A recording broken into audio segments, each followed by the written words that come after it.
Today we are going to continue our chapter 2nd from history. Before starting our chapter, welcome to my YouTube channel स्कूली ज्ञान। स्कूली ज्ञान से जुड़ी हर update को पाने के लिए सब्सक्राइब करें हमारा चैनल और लेटेस्ट अपडेट पाने के लिए बेल आइकन को प्रेस करना ना भूलें। अप्लाई करते हैं जिसमें अप्रॉक्स हमने 400 टैक्सेस से में से कुछ टैक्सेस के बारे में डिस्कस किया था। जो टैक्स क्या करना पड़ता था वहाँ की जनता को या वहाँ के लोगों को, राजा को देना पड़ता था।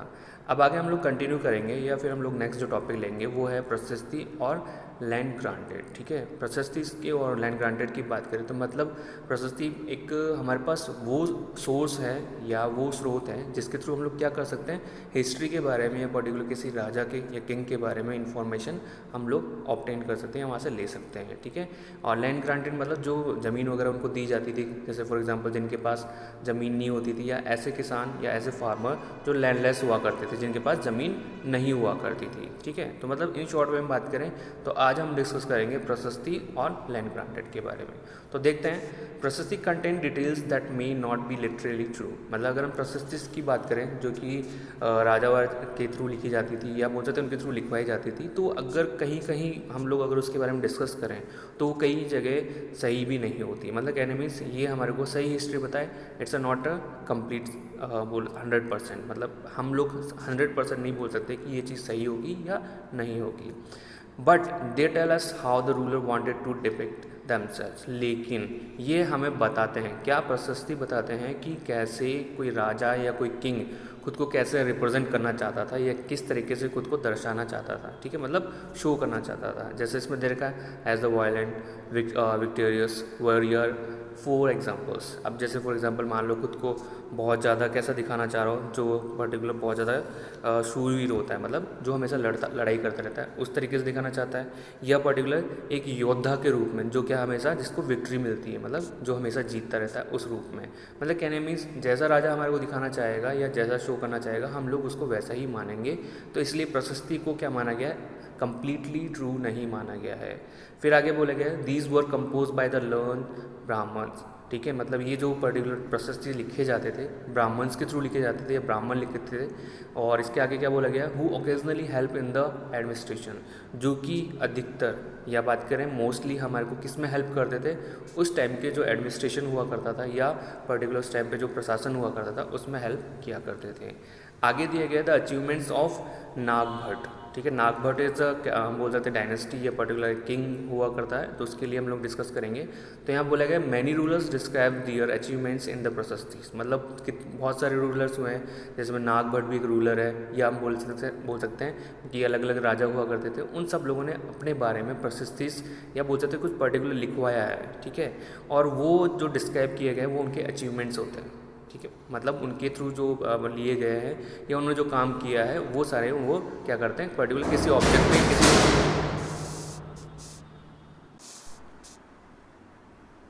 रिपीट।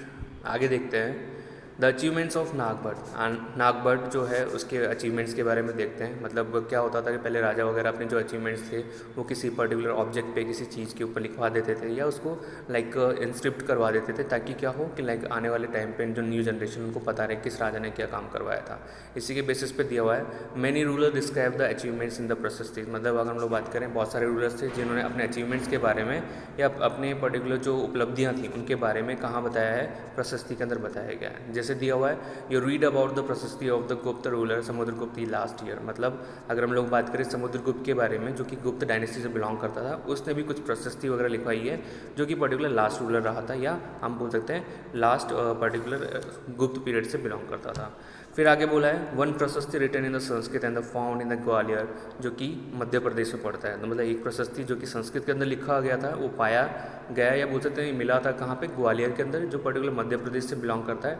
इसके अंदर क्या बताया गया था, describes the exploits of Nagabhata and the Pratihara king as well as follow. ठीक है, मतलब क्या बोला गया इसके अंदर किन किन के बारे में बताया गया, नागभट्ट हो गया, फिर प्रतिहार किंग हो गए, तो उनके बारे में बताया गया है या उनके बारे में वर्णन किया है। इसके साथ साथ नीचे कुछ किंग्स और या राजा वगैरह और दिए जिनके बारे में यहाँ पे लिखा गया है। जैसे इसमें फर्स्ट अगर हम लोग लेके चलें कि वो कौन कौन से राजा थे, तो दे रखा किंग ऑफ आंध्र।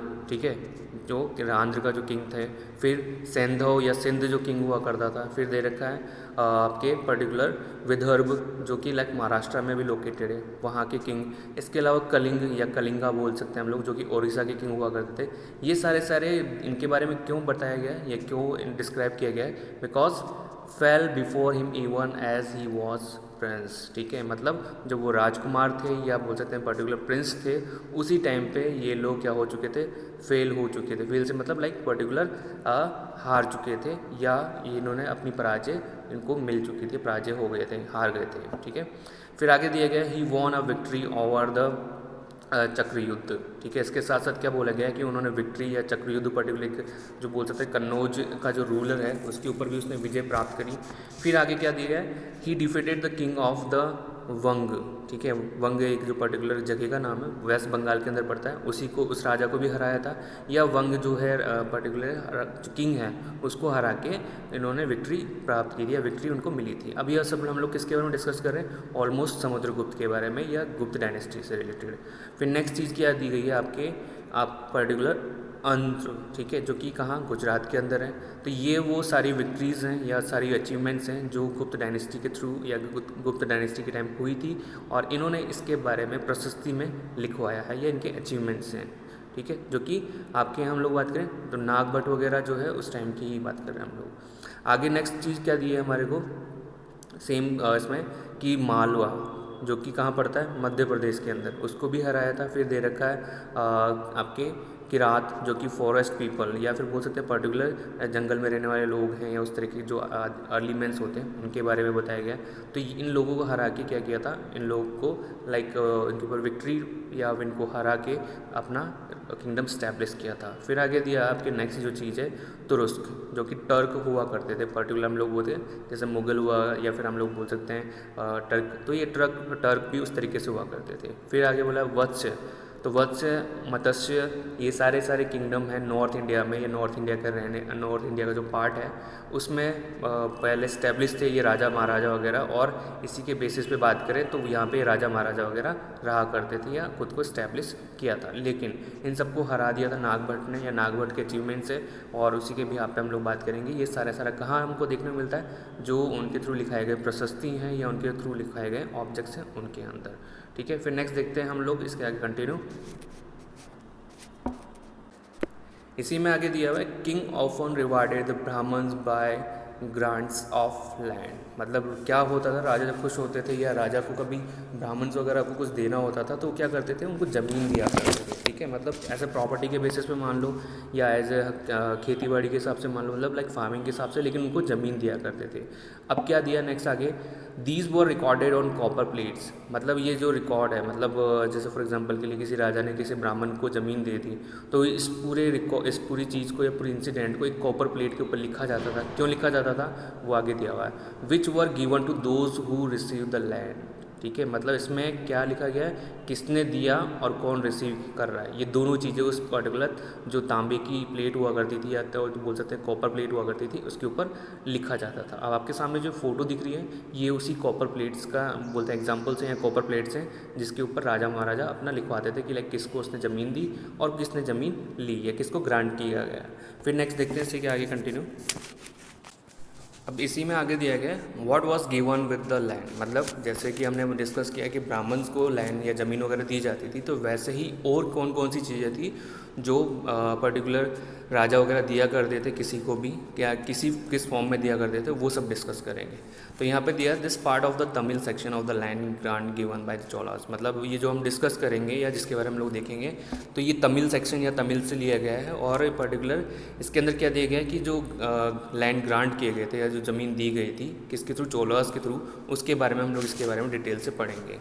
अब इसमें दिया है we have the demarcated the boundaries of the land by making earthen embankments as well as the planting thorny bushes। क्या बोला गया है कि हम लोगों ने, ये है पर्टिकुलर कौन बोल रहे हैं, चोला जो रूलर है वो बोल रहे हैं कि हम लोगों ने क्या कर दिया है कि जो हमारे लैंड हमारी ज़मीन हुआ करती थी उसको हमने बाउंड्री मतलब उसके चारों तरफ बाड़ या पर्टिकुलर हमने क्या कर दी है, लाइक एक बाउंड्री बना दी है। और वो बाउंड्री किसकी बनी हुई है, या तो हम लोग बोलें मिट्टी के जो मेड होते हैं, मतलब जैसे बड़ी बड़ी मिट्टी की दीवार बना दी चारों तरफ उस तरीके की, जिसको हम लोग गाँव साइड में डिफरेंट नेम से जानते हैं। या फिर बोल सकते हैं वो चारों तरफ क्या करना, आपके जो कांटे वाले प्लांट्स हैं या फिर बोल सकते हैं जिनमें कांटे लगे होते हैं उन प्लांट्स को चारों तरफ लगा दिए। ठीक है, तो ये एक तरह से आज के टाइम पे हम बाउंड्री बोलें तो ब्रिक्स वगैरह, स्टोन वगैरह इनकी हम लोग बनाते हैं। बट उस टाइम पे ऐसा कुछ डेवलपमेंट था नहीं, इतना बोल सकते हैं लाइक सबको पता नहीं था। तो लोग क्या करते थे कि लाइक मिट्टी वगैरह से कुछ दीवार वगैरह बना दी, या फिर बोले सकते हैं झाड़ी वगैरह जो होती थी कांटों वाली उससे के थ्रू बना दी। ये सब चीज़ें उसके भी यहाँ पे हुआ करती थी। फिर आगे बोला this what the land contains fruits bearing trees. ठीक है, मतलब ये वही लैंड है, कौन सा है, मतलब जिनके चारों तरफ बाड़ या बाउंड्री बनाई है उनके लिए बोल रहा है। ये वही लैंड है जिनमें क्या है, फ्रूट बियरिंग ट्रीज, मतलब वो पेड़ हैं जहाँ पे क्या है, फ्रूट्स लगे हुए हैं या फल लगे हुए हैं। फिर आगे क्या बोला है, वाटर जहाँ पे पानी है, लैंड ज़मीन है, गार्डन्स हैं, ठीक है, जिसको हम लोग पार्क वगैरह के नाम से जानते हैं। फिर दे रखा है ऑर्चार्ड्स, मतलब बगीचे वगैरह हैं, ट्रीज़ पेड़ पौधे हैं, वेल कुएँ हैं, ओपन स्पेस जिसको हम लोग बरामदा बोलते हैं या चबूतरा बोल सकते हैं आप लोग अपने हिसाब से। ठीक है, इसके साथ साथ क्या बोला गया है, पास्चर्स लैंड, मतलब जो घास के मैदान है या चराने के लिए जो मैदान वगैरह है उनके लिए। कुछ विलेजेस वगैरह हैं, कुछ एंटिल्स है, मतलब एंटिल्स मतलब जैसे आपने देखा होगा चींटी वगैरह क्या करती है, या जो मकोड़े होते हैं लाइक बोल सकते हैं लाइक काइंड ऑफ एंट, जो चींटी वगैरह होती है तो क्या करते हैं, अपना एक घर बनाती है जो मिट्टी का बना होता है, जो पहाड़ के जैसे या छोटे से पहाड़ जैसा नज़र आता है। तो उसी के लिए बोला है कि ये भी चीज़ें हैं। इसके अलावा प्लेटफॉर्म्स वगैरह, तो प्लेटफॉर्म जैसे आपके हो गए चबूतरे जैसे हो गए उस तरीके के वो बोल सकते हैं हम लोग। कैनाल्स नहर हो गई, बीचेस आपके जो गहरी खाई बोल दो या गहरे गड्ढे बोल सकते हो। रिवर नदियाँ होती है। Silt laden land, silt laden land मतलब वो मैदान जो क्या होता है, दलदली होता है, जिसमें कीचड़ जैसा हम लोग फॉर्म बोल सकते हैं। टैंक्स मतलब बड़े बड़े जो पानी के, जिसमें हम लोग पानी वगैरह भरते हैं। फिर दे रखा है ग्रेनरीज मतलब जिसमें अनाज वगैरह हम लोग उगाते हैं या अनाज वगैरह इकट्ठा करते हैं। फिश पॉन्ड्स मतलब वो तालाब या पर्टिकुलर वो जगह जहाँ पे हम लोग मछली पालन करते हैं या मछली पालते हैं। फिर देगा बी हाइव्स मीन्स होता है आपके पर्टिकुलर वो मधुमक्खी के छत्ते जो कि हमारे पर्टिकुलर पालने के या पर्टिकुलर उसको एज अ हमारे प्रोडक्शन में हेल्प करते हैं। फिर डीप लेक्स मतलब गहरी नहरें। ठीक है, तो ये सारी झील वगैरह ये सब किस में आती है, आपके पर्टिकुलर उन्हीं लैंड्स के अंदर या उन्हीं ज़मीन में आती है जो कि बाउंड्री कर दी गई थी किसके थ्रू, चोला रूलर्स के थ्रू। फिर आगे बोला गया he who receives the land can collect the taxes from it. अब ये वो लोग थे या बोल सकते हैं हम लोग जिनके बारे डिस्कस कर रहे हैं, तो ये वो लोग थे जो कि लैंड के थ्रू टैक्सेस कलेक्ट किया करते थे। हम लोग पहले भी डिस्कस कर चुके हैं, तो अभी वापस बता रहे थे कि लाइक पहले के राजा महाराजा होते थे जिनके पास ज़मीन होती थी, वो क्या करते थे, गरीब लोगों किसानों को मजदूर के रूप में काम करने के लिए जो ज़मीन दे देते थे और उनसे कुछ टैक्स या पर्टिकुलर कैश वगैरह लिया करते थे और उसी के बिहाफ पे वो कंटिन्यू उनसे काम करवाते थे। फिर आगे बोला गया he can collect the taxes impose by the judicial officer as fines. इसके साथ साथ वो उन टैक्सेस को भी कलेक्ट किया करते थे जो कि जुडिशियल ऑफिसर्स के थ्रू लगाए जाते, मतलब जो न्यायालय के जो ऑफिसर्स हैं या उनके न्यायालयी अधिकारी जो हैं उनके थ्रू जो फाइन्स लगाए जाते थे उन टैक्सेस को भी कलेक्ट किया करते थे। आगे बोला गया the tax on the betel leaves. ठीक है, तो बीटल लीव्स मतलब जो फॉर एग्जांपल आपने देखा होगा पान के जो पत्ते आते हैं, ठीक है, जो हम जर्दा वगैरह खाते हैं पान वगैरह, मतलब स्पेशली पान जो आता है उसके जो पत्ते आते हैं उसके ऊपर भी क्या करते थे, टैक्स वगैरह लगाया जाता था। तो ये बताया गया कहाँ कहाँ टैक्स लगाया जाता था। इसके अलावा बोला है that on the woven clothes, इसके साथ साथ जो कपड़े बुने जाते थे, मतलब बुनना मतलब जो कि क्लोथ्स बनाए जाते थे उनके ऊपर भी टैक्स लिया था। As well as on vehicles, ठीक है, या व्हीकल्स जो भी आप बोलो। तो इसके साथ साथ जो व्हीकल्स थे या पर्टिकुलर जो साधन हुआ करते थे, चाहे वो 2 व्हीलर हो, 4 व्हीलर हो, घोड़ा गाड़ी हो, या फिर बोल सकते हैं बुल कार्ट हो, या फिर कुछ भी वॉट जो भी थिंग्स हैं, सबके ऊपर क्या लिया जाता था, टैक्स लिया जाता था। फिर आगे बोला गया he can build large rooms. इसके साथ साथ ये क्या करते थे, बड़े बड़े रूम बनाते थे with upper storeys made of the back bricks, जिसमें ऊपर वाला हिस्सा या बोल सकते हैं ऊपर का जो पार्ट हुआ करता था वो किसका, बेक्ड ब्रिक्स, पकी हुई ईंटों का हुआ करता था, मतलब सीधे सीधे बोले तो वो एक पक्का मकान हुआ करता था। फिर आगे बोला he can get large and the small wells dugs. इसके साथ साथ वो छोटे बड़े जो टाइप के डग, मतलब जो स्पेशली हम लोग जिसको कुआं बोलते हैं, वो भी खोदा करते थे। He can plant trees and the thorny bushes, इसके साथ साथ पेड़ पौधे तो लगाते ही थे, साथ साथ में थ्रोनी बुशेस मतलब वो झाड़ियाँ भी लगाते थे कांटे वाली, जो कि हेल्प करती थी बाउंड्री के रूप में। If necessary he can gate canals construction for irrigation. इसके साथ साथ क्या बोला गया है कि उन पर्टिकुलर जगह पे जहाँ पे पानी की कमी है, पानी नहीं है, तो वहाँ पे कैनाल मतलब नहर वगैरह भी खोदी जाती थी या कंस्ट्रक्ट करवाई जाती थी या बनाई जाती थी ताकि इरिगेशन या सिंचाई की जा सके। आगे दिए गया he should ensure that the water is not wasted. इसके साथ साथ ये सब होने के अलावा वो लोग ये भी ध्यान रखते थे पानी जो है वेस्ट ना हो, मतलब नष्ट ना हो या ख़राब नहीं जाए। And that the embankments are build, इसीलिए क्या होता था कि उसी के पानी के चारों तरफ जो वाटर वगैरह या जो भी ज़मीन है, जो भी लैंड वगैरह, उसके चारों तरफ क्या किया जाता था, बाउंड्री बनाई जाती थी या उसको ताड़बंद या तार से बांध दिया जाता था। ठीक है, मतलब कहने में चारों तरफ उसकी बाउंड्री बना दी जाती थी। ठीक है, आगे देखते हैं हम लोग कंटिन्यू इसके। List all the possible sources of for irrigation mentioned in the description and discuss how these might have been used। ये आपके पर्टिकुलर आपको सब और प्रोजेक्ट के रूप में दिया है, एक ऑब्जेक्ट के रूप में दिया है कि लाइक आप क्या कर सकते हैं कि एक लिस्ट तैयार करें जो पर्टिकुलर इरिगेशन के लिए काम में आती थी और जो इंस्क्रिप्शन पे मेंशन है या राजा महाराजाओं ने वगैरह लिखवाई है उससे रिलेटेड, और उसके लिखने के बाद या उस लिस्ट को बनाने के बाद फिर डिस्कस करो कि लाइक कैसे ये यूज़ की जाती थी या कैसे ये काम में आती थी। फिर देखते हैं next. Unusual for the 12th century was a long Sanskrit poem containing the history of king who ruled over the Kashmir. अगर हम लोग बात करें 12th century के बारे में तो उस टाइम पे संस्कृत में एक पोएम लिखी गई थी जो काफ़ी लॉन्ग, काफ़ी बड़ी थी और जो बताती थी उस टाइम के राजा के लिए या उस टाइम के राजा की हिस्ट्री के बारे में, जो कि कहाँ रूल किया करते थे, कश्मीर पे, या कश्मीर पे जिसने रूल किया था। सीधा सीधा बोले हम लोग तो कश्मीर पे रूल करने वाले राजा के बारे में संस्कृत के अंदर एक स्टोरी लिखी गई थी या एक बोल सकते हैं लाइक हिस्ट्री के बारे में, उसके बारे में बताया गया था। फिर आगे दिया it was compose bye an author name Kalhana. ठीक है, और उस ऑथर या उस लेखक का नाम या पर्टिकुलर जिसने ये हिस्ट्री लिखी या पोएम लिखी थी उसका नाम है Kalhana. He used a variety of sources.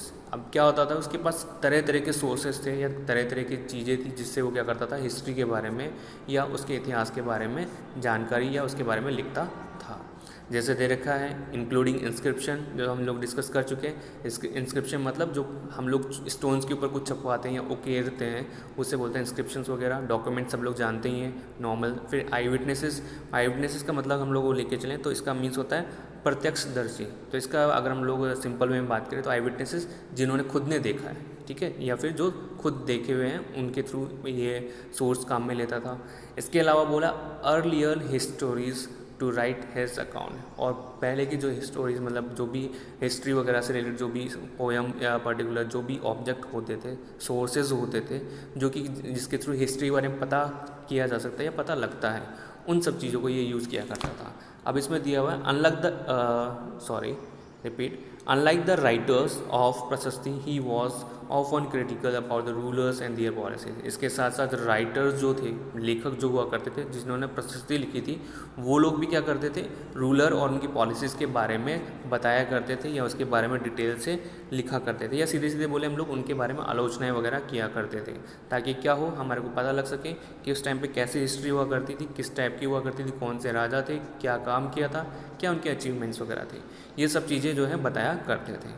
आज के लिए स्टूडेंट इतना ही, बाकी हम लोग करेंगे नेक्स्ट वाली वीडियो में। And student one request for you कि प्लीज़ सब्सक्राइब करें चैनल को, और आपसे पॉसिबल हो लाइक भी कर सकते हैं। ठीक है, फिर नेक्स्ट जो हमारी क्लास में रहेगा या नेक्स्ट टॉपिक जो रहेगा वो रहेगा वॉरफेयर फॉर वेल्थ।